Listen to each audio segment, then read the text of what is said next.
Казанда жыр авторлары арасында уздырылучы 3-нче яңа татар җыры бәйгесенең финалы узды. Барлыгы 95 автор һәм 200 җыр иң яхшылар исемлегенә керергә дәгъва кыла. Бәйгене Рәшит Вахапов исемендәге Татар мәдәнияте иҗтимагый фонды оештыра. Халыклар дуслыгы йортында узган финалда безнең хәбәрчеләребез дә булып кайтты.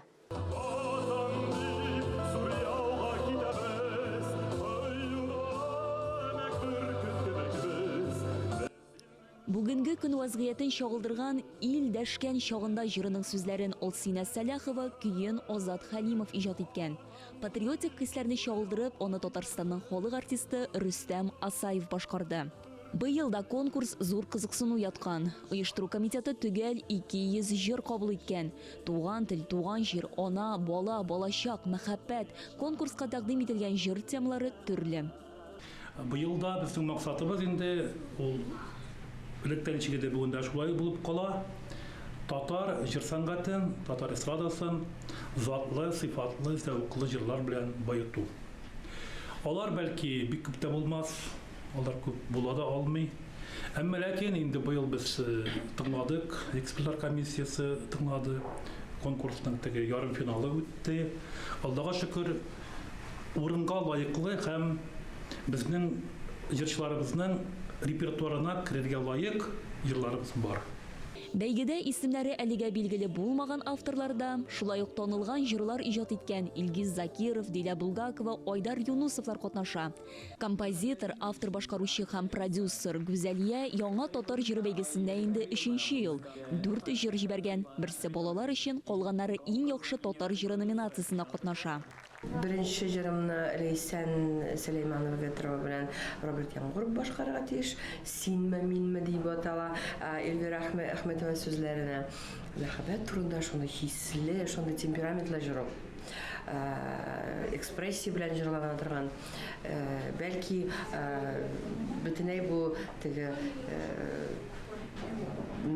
киң таралган форматта түгел, стилистикасының бераз аерылып тора.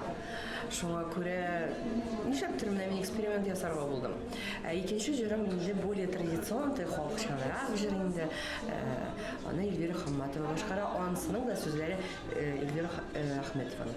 Конкурста яшь буенча һәм географик чикләүләр юк. Иң яшь автор Мөслимнән 15 яшьлек Эльвир Габдрахманов.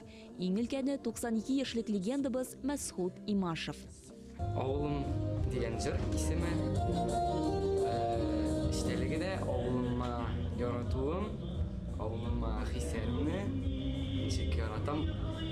Минем сүзләремдә дә минем дустым, ул минем ушак, минем күңелем. Җырым үтте.